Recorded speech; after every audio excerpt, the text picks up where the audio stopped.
Bonsoir à tous, bienvenue dans le 19-20. La vidéo qui choque ce soir, un jeune malvoyant expulsé d'un supermarché de Marseille à cause de son chien guide. Une centaine d'histoires similaires ont été recensées l'an passé. Il s'appelle Arthur, il a 25 ans, il est malvoyant. Sa mésaventure suscite l'indignation. Un supermarché de Marseille lui a refusé l'accès à cause de son chien guide. C'est contraire à la loi, mais ce n'est pas la première fois qu'elle n'est pas respectée. Benjamin Delombre avec Marie-Emmanuelle Guidé. La scène surprend par sa violence.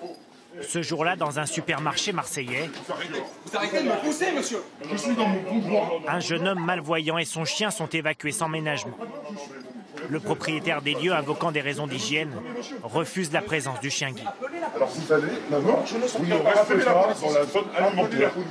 Un ami du jeune homme filme la scène. Mais il est malvoyant. Il fait comment pour faire ses courses? Mais c'est de la discrimination pure et dure. Hein.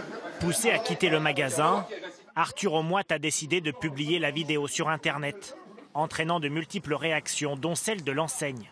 Nous présentons nos plus plates excuses. Nous condamnons les faits, même s'il s'est excusé après l'incident. Des sanctions ont été prises contre le directeur du magasin. Pour Arthur, c'est insuffisant.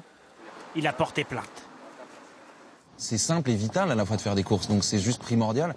Et si on ne peut pas aller faire des courses dans un magasin, ça devient n'importe quoi. Le handicap nous limite déjà suffisamment. Il ne faut pas que les hommes et leur ignorance de la loi continuent à nous limiter encore plus.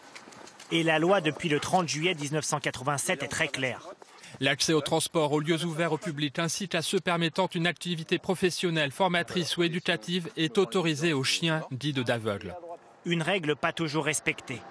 En 2017, selon les associations, une centaine de cas similaires à celui d'Arthur a été répertorié. En témoigne cette autre vidéo tournée à Toulouse. Là aussi, impossible d'entrer avec un chien guide. S'il vous plaît, le chien, vous pouvez le laisser à l'entrée du magasin? Ces images, nous les avons montrées à la secrétaire d'État chargée des personnes handicapées. Ça, c'est intolérable. Sophie Cluzel veut désormais des sanctions. Il faut faire de la pédagogie permanente, mais il faut surtout faire maintenant du punitif. Je suis désolée, on ne peut plus tolérer cela. Des amendes immédiatement qui sont dressées, des procès-verbaux avec des amendes, 450 €, c'est dans la loi. Que les choses changent et que les mentalités évoluent, c'est la raison pour laquelle Arthur Aumoite a décidé de médiatiser son histoire.